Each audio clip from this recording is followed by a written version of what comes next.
Hi, I'm Shashank Bhargava, and you're listening to Three Things, the Indian Express news show. In this episode, we talk about the National Herald case and why the Enforcement Directorate is probing the Gandhis. We also talk about the role of dogs in the Indian Army. But first, we talk about monkeypox, the viral infection that has been endemic to Central and West Africa, but in its current outbreak has spread to over 85 countries that have together reported over 25,000 cases. In India, 8 cases have been detected so far, and 1 person has died from it. Though deaths from monkeypox are rare, and this year only 10 people have died because of it. Now, the other thing to note is that usually monkeypox spreads from animals to humans, but has lately been spreading from humans to humans. And this is what has led to it spreading so much. In this segment, we talk to Dr. K Srinath Reddy, the President of Public Health Foundation of India, about what we know about the outbreak so far and what you should keep in mind about it. Dr. Reddy, I want to start off with the basics first. Could you tell our listeners what typically are the symptoms of monkeypox? The reason why it is called monkeypox is that it resembles smallpox in some respects, though it is not something that is spread only by monkeys. In fact, monkeys are responsible for very few cases. It's mostly the small rodents and others which are responsible, the squirrels, the rabbits, and the mice. And these are the ones that have been shown to be mostly responsible for the transmission in terms of animal to human transmission. This particular virus tends to cause 2 types of symptoms. One is something that is fairly common to most viral diseases, which means that it starts with a sense of general malaise, headache, body aches, fatigue, and fever. It can also have sore throat and some cough. But the second set of symptoms is very characteristic of monkeypox. It does have a skin rash, which traditionally has been described mostly in the face, but also on the hands and in the palms and in the feet on the soles. While many other rashes do occur on the body or on the face, including chickenpox and measles and smallpox, palms and soles are usually not affected. So this is a little more typical of monkeypox.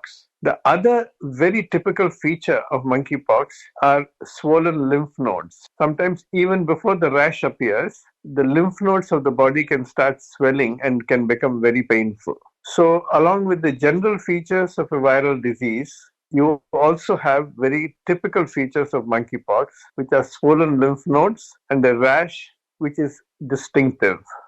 And Dr. Reddy, we know that earlier the disease would usually spread from animals to humans, but now it is spreading from humans to humans. Do we know why that is the case? Well, firstly, this particular virus, while it was in the endemic countries of Western and Central Africa, about 6 of them, was mostly caused by animal to human transmission, by people coming into contact with rodents, particularly squirrels and rabbits and mice and so on, or by consuming bush meat or game meat. And therefore, it was a typical zoonotic transmission from animals to humans. But in 2003, it was documented again as a zoonotic transmission in non-endemic countries when in the United States of America, somebody in Texas imported about 800 small mammals of 9 different species into a large pet storage facility of a pet shop in Texas. So 47 human beings were infected then. But that was, again, a typically zoonotic infection. The first human-to-human transmission was really documented for the first time in 2017. But again, these cases have been relatively infrequent till this year. This year, the virus has now been shown to spread rapidly across a number of countries. About 85 countries are now affected, and most of them are non-endemic countries. These are countries where the infection was never reported earlier. Out of about 25,400 cases that have been reported this year, about 24,000 100 have been from non-endemic countries. Given that situation, it is very clear that this human-to-human transmission is happening where people are congregating in large numbers and often indulging in high-risk behaviors. And when we say high risk behavior, what do we mean by that?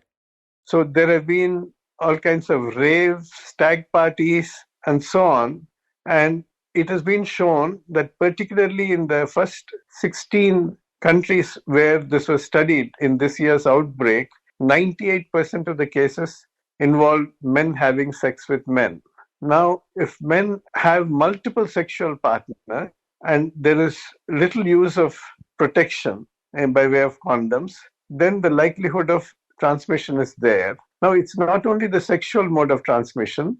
Any close physical contact with the person who is suffering can result in droplets of the infected material being transferred from person to person, particularly if there is prolonged close proximity. Or even if you touch an infected person's clothes or bedspread or any other objects that have been used by that person, then the virus can transfer from the infected person to the other person. But all of this requires relatively close contact. This is not an aerial spread like COVID. It requires, even for the droplets, fairly close physical proximity for quite some time. So to that extent, the spread is not likely to be so huge and so rapid as COVID. But nevertheless, it can spread from person to person, and that's what is happening now in different parts of the world. Okay, now the other thing to note is that so far there have been at least 10 deaths related to monkeypox this year, including one in India. Could you talk about in what cases monkeypox ends up being fatal? It depends partly on the strain and partly on the person. The Central African strain has been associated in the past with about 10% mortality. The West African strain has been associated with about 1% mortality. And most of these numbers have been derived from the African experience. Since year 2020, we have had about quite a few cases in Africa itself. And we have had about 385 deaths in Africa from about 12,500 cases. Now, we know that it is the Central African clade that is much more likely to result in severe disease and death. But so far, it is the West African clade that's spreading across the world. And that is understandable because West Africa is much more connected to the rest of the world by way of travel and trade.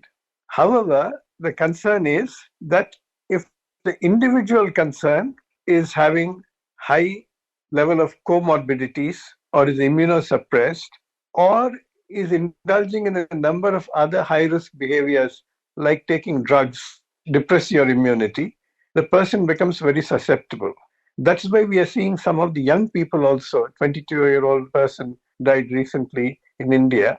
So the concern is if your immunity is low for whatever reason, or particularly if you're also practicing other high-risk behaviors, then you're prone to develop severe disease and potentially die. Otherwise, while the disease itself can be very troublesome in its clinical manifestations, it doesn't kill many people. And you mentioned the 22-year-old man from India who died from monkeypox. Now, in his case, we don't know yet what the complications were. But the other thing to note is that a lot of young people are getting infected and developing complications. One reason could be that younger people perhaps tend to engage in high-risk behavior a lot more. But could there be other reasons for this as well? So people who are more likely to develop life-threatening complications are those who do not have much of immunity.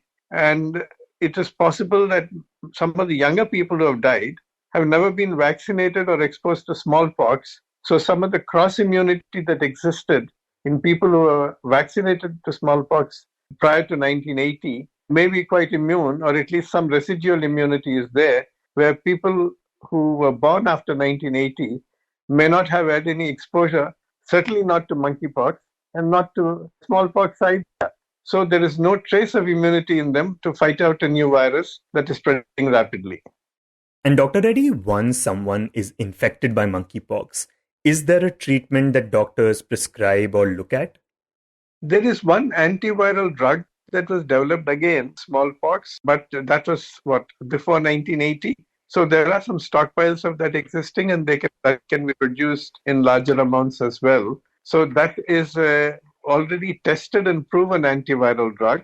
But it is also true that if you have been exposed to a person with monkeypox, even then, if you get a smallpox vaccine, that is still protective. So, what's called a post exposure prophylaxis before the actual symptoms develop with the smallpox vaccine or with this particular antiviral drug. And that's a possibility for a person to seek protection from. Now, in India, so far, monkeypox hasn't spread to the extent to which it has in Europe or the US. But could that happen here as well? Well, there are reasons to believe that a good deal of our population, which was vaccinated with smallpox or was exposed to smallpox prior to 1980, may still carry some residual protection. And secondly, the kind of high risk behaviors that are associated with the recent outbreak this year in Europe and elsewhere in the world are unlikely to be replicated in such amounts. You don't see the kind of raves, etc., that Europe has had. However, we know that high risk sexual behavior and intimate physical contact does occur in some groups who have multiple sexual partners. And actually, it need not be confined to males alone. It can go to their female partners if the men are bisexual. It can also be transmitted to children in the house through household transmission. So it need not be confined only to one group. It can actually spread from to other people also. We have seen that in HIV/AIDS, and we know that HIV/AIDS was not confined to one or two high-risk groups. So ultimately, we have to take the lessons from HIV/AIDS and start taking precautionary measures. However, such large-scale high-risk behaviors are unlikely. Transmission from pets also is far less likely in India. So I think overall, the nature of the infection in India will remain relatively muted compared to Europe and elsewhere. We will see sporadic cases, but it's unlikely to have large outbreaks. And apart from avoiding high risk behaviors, what measures can individuals take to protect themselves against monkeypox? Well, the thing is, it has a long incubation period from 5 to 21 days, and it can be infective even during the incubation period. So that's a bit of a problem.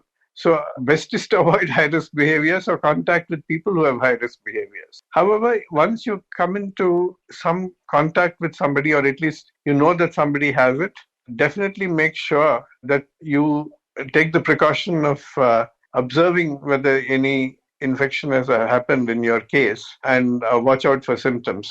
But the most important thing, of course, is for public to have adequate risk communication. Firstly, reassure that this is not a major public health challenge like COVID has been. But nevertheless, by avoiding certain risk behaviors, we should be able to prevent it from infecting any one of us. But also, the other element is, should vaccines now be developed in India, where the traditional smallpox vaccine or some of the new generation smallpox vaccines, which have been now developed elsewhere in the world, and they start getting distributed, then we should start looking at people who are more likely to be vulnerable, like pregnant women, children, adults with comorbidities, and they should be given the vaccine as a high priority. But at the moment, other than trying to avoid contact with high-risk groups, there is really nothing much that people can do. In any case, COVID has given us some lessons that unnecessary physical contact anyway is to be avoided. Participation in large group events should be avoided. So if we do take those precautions that COVID has actually taught us, then even these transmission also will come down. And Dr. Reddy, in this case, we are talking about individuals from the gay community being infected, and you mentioned the lessons from HIV/AIDS as well. As a public health official, are you concerned that the kind of stigma that the gay community faced for HIV could happen with monkeypox as well? Well, it can, but depends upon how we communicate to people. Firstly, I think there was initially a lot of stigma in HIV, but later on, with adequate public education, good communication, and even dealing with the communities at risk in a much more sensitive manner, we managed to overcome that stigma quite a lot and ensure that it was a public health success rather than a failure.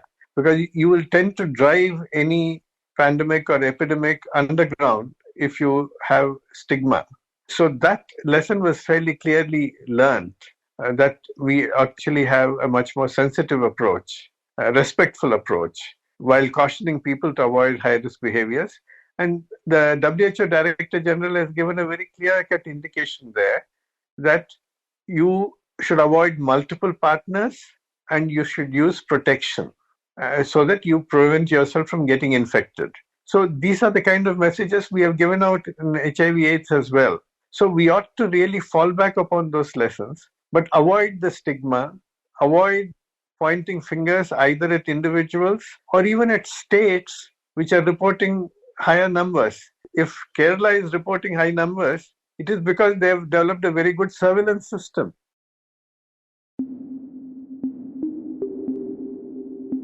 And next we talk about the National Herald case. For the past few months, the Enforcement Directorate has been probing the Associate Journals Limited, or AJL, which is the publisher of the National Herald newspaper. The case in question is about its acquisition by the Young Indian, a firm which is linked to the Gandhi family. On Tuesday, the Enforcement Directorate, or the ED, conducted search operations at 12 places, including the Herald House in Delhi, which is the registered office of AJL. And yesterday, it sealed the premises of Young Indian and instructed that the premises should not be opened without prior permission from the agency. These recent developments came a few days after the ED questioned Congress President Sonia Gandhi for 3 days and Rahul Gandhi for 5 days, which led to protests by senior leaders of the Congress party. When we spoke to Indian Express's Deeptiman Tiwary, he told us that the entire matter first started after BJP leader Subramaniam Swamy filed a private complaint way back in 2013. Where he had moved the court for investigations into properties acquired by the Gandhi family, apparently illegally and surreptitiously belonging to the National Herald newspaper, by paying just rupees 50 lakh. And the properties actually ran into several crores of rupees. So this complaint was actually filed by Subramanian Swamy in a trial court in 2013, following which an income tax investigation started, as well as the court in 2015 issued a warrant against both Sonia Gandhi and Rahul Gandhi, and the two had to take bail in that case. He says that about 8 months back, the ED registered a money laundering case in the matter, and had earlier even questioned Congress leaders like Mallikarjun Kharge and Pawan Bansal. Now, Subramaniam Swamy, in his complaint, had alleged that in acquiring the newspaper National Herald, the Gandhi family had engaged in cheating and misappropriation of funds. It is alleged that the Gandhis acquired properties owned by National Herald by buying over the newspaper's erstwhile publisher, which was the Associate Journals Limited, through Young India, a company where the Gandhi family has 86% stake.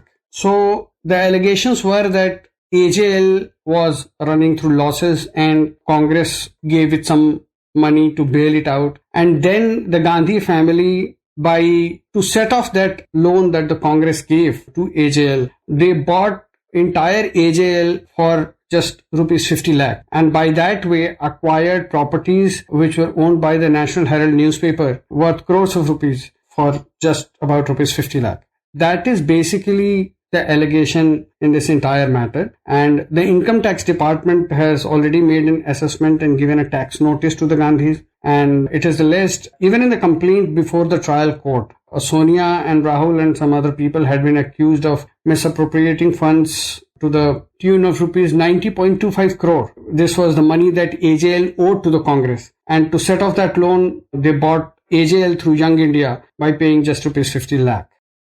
Now, the Congress party has said that the case has no basis, that it is a clear case of political vendetta, and that this is part of BJP's continued attack against India's principal opposition. They have said that the case is hollow, more hollow than a pack of cards. This was the statement used by Congress leader Abhishek Manu Singhvi, and he has said that there is no money involved in this entire matter, and AJL was an indebted company. It was in debt, and Congress bailed it out. So whatever was done, there is no illegality in all of this, because there was a debt of over 90 crores which was assigned to a new company, which is Young India. So now AJL is debt free and Young India is looking at whatever debt that AJL had. So they are saying that there is no illegality in all of this and it is all allowed in the Companies Act and everything. So this is merely a case of political vendetta and nothing else. And they have said that ever since this government has come, it has been going after opposition leaders on some pretext or the other. That's what this case is all about. That's the Congress's defense. Now, one thing that Deeptiman does point out is that this case has been filed without a predicate offence. Predicate offence means criminal complaint under the Prevention of Money Laundering Act. The Enforcement Directorate cannot register a case until there is a predicate offence by another agency, which means a criminal case has been registered by some other agency, say the Central Bureau of Investigation or some state police or some other central agency such as NIA or Narcotics Control Bureau, because the entire idea of Prevention of Money Laundering Act is that money can be laundered or allegation of money laundering can be alleged only if a crime has been committed. If there is no crime, then there is no proceeds of crime. And when there is no proceeds of crime, then there is no money laundering. That is why there is a provision for a predicate offence to be registered first before a money laundering case can be registered. However, in this case, no other agency actually has registered a criminal case. The income tax department's case is actually about, tax evasion, which does not fall under the scheduled offences under the Prevention of Money Laundering Act. Only if the income tax department registers a case under the Black Money Act can Enforcement Directorate register a money laundering case on that basis. However, in this case, the Enforcement Directorate has argued that because a trial court has already taken cognizance of this matter and has issued a warrant in which Gandhis have taken bail and has recognized that there is a crime that has been committed, so ED is well within its right to register a money laundering case.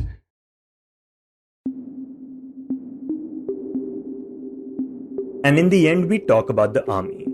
Last week, Axel, a 2-year-old army dog, was killed in the line of duty in Jammu and Kashmir. Axel was taking part in a search operation with the Rashtriya Rifles Battalion when he was attacked. After he passed away, the army gave Axel a ceremonial guard of honor.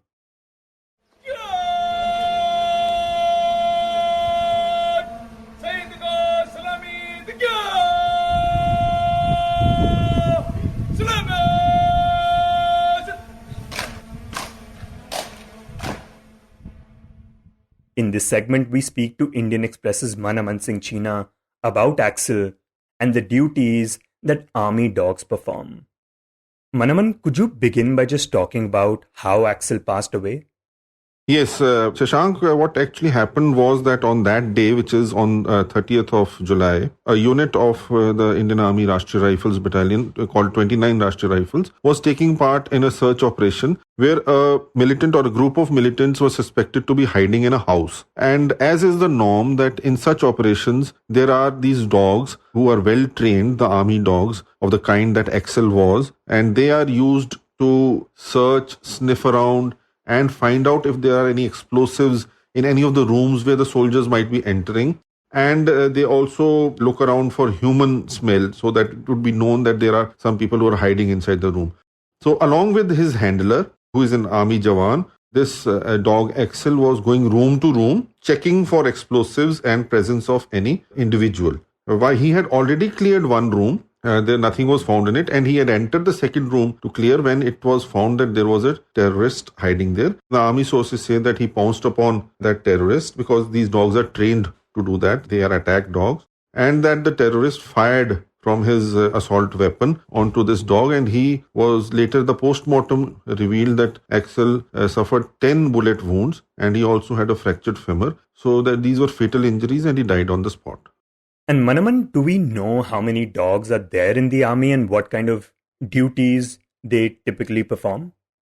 By one estimate, there are about 1,000 dogs of different kinds which are employed by the army. There are 4 main breeds which are used in the army. One is the Labrador, second is the German Shepherd, third is the Belgian Malinois, and fourth is a great Swiss mountain dog. Now, there are a variety of tasks which they do, and as the name itself signifies, the Swiss mountain dog is mostly used for avalanche rescues, and they are very good in tracking debris beneath the snow and all. And Labradors and German Shepherds and Belgian Malinois, who are very similar to the German Shepherds, they are basically used for guard duties, patrolling, sniffing out contraband, and assault dogs, finding out IEDs, which are improvised explosive devices, sniffing out landmines. So there are a variety of tasks for which these dogs are trained, and depending upon their breed, they are put to use. And how many years would a dog typically serve in the army? A dog would serve around 8 years in the army, which is a substantive part of its lifespan. For example, Axel, who died the other day, was only 2 years old. So these dogs are pups when they are put into training. And as they grow old, rather by the time they're 1 year old, they are fully trained. And then they continue to do their duties for at least 8 years before they are retired from service. And one of the things that you mentioned in your piece is that earlier there was a practice of euthanizing army dogs after they were no longer active in service. Does that practice still continue? No, that practice has thankfully stopped. What happened was that in 2015, somebody filed an RTI application with the army wanting to know that what happened to these dogs once they were retired from active service. So the army told them in the reply that these dogs are euthanized, they are put to sleep after they have completed their tenure of service with the army dog units. Now that raised a lot of hue and cry in the civil society, where it was felt that these are perfectly good animals and why should they be euthanized and when they have several years to live. Somebody also filed a PIL in the Delhi High Court in 2016 demanding that this practice be stopped, and as a result of this, the Ministry of Defence made a statement through the Additional Solicitor General in the Delhi High Court that a review of the practice has been carried out and henceforth this would not be done, and only those dogs who are suffering from some terminal disease or incurable disease, they would be only euthanized, and the rest of them would either be given up for adoption or they would be allowed to live out their lives. Right, and when Axel passed away, he was given a ceremonial guard of honor by the army. But are dogs also awarded for their bravery? Yes, in fact, all military animals in Indian Army, they get awarded for their bravery. The Indian Army has 3 kinds of animals who serve in the army units. One is, of course, dogs who serve in army dog units. Then we have mules who are used for transportation. There are animal transport companies called AT companies, where mules are used to transport fuel, arms, ammunition, supplies, food, material of different kinds wherever there are inaccessible posts which can only be reached on foot or on hoof. And of course, we have army horses also. Now, army horses are mostly used for equestrian purposes. They are there for the sports, and they're also for ceremonial duties like in the president's bodyguards. So all these 3 types of animals, they are commended for their distinguished service as well as bravery. Whereas the handlers of these animals, they are also eligible for gallantry awards and distinguished service awards. And there are numerous cases wherein dog handlers who are army jawans, they have also been decorated with Shaurya Chakra and Sena medal for bravery along with their dogs. And Manaman, is there anything that stood out to you about the way Axel was honored after he died? I think that the tributes paid to Axel, the guard of honor given to him, that was definitely well deserved. But the Indian Army or the Indian military or perhaps the Ministry of Defence, they need to institute a proper medal for bravery and distinguished service for dogs, mules and horses, and not just a commendation card, because a commendation card is not strictly a medal. It is a disc which is awarded, and it pecks lower in the order than a medal. There are several countries, I have mentioned those in 2 of those countries in my piece also, UK and USA, where similar medals are in existence for a long period of time. So the Indian government, the Indian military or the Ministry of Defence, I feel that they would do great service to the cause of these animals who serve in the military by instituting a medal for them. You were listening to 3 Things by the Indian Express. Today's show was written and produced by me, Shashank Bhargava, and was edited and mixed by Suresh Pawar. If you like the show, then do subscribe to us wherever you get your podcasts. You can also recommend the show to someone you think will like it, share it with a friend or someone in your family. It's the best way for people to get to know about us.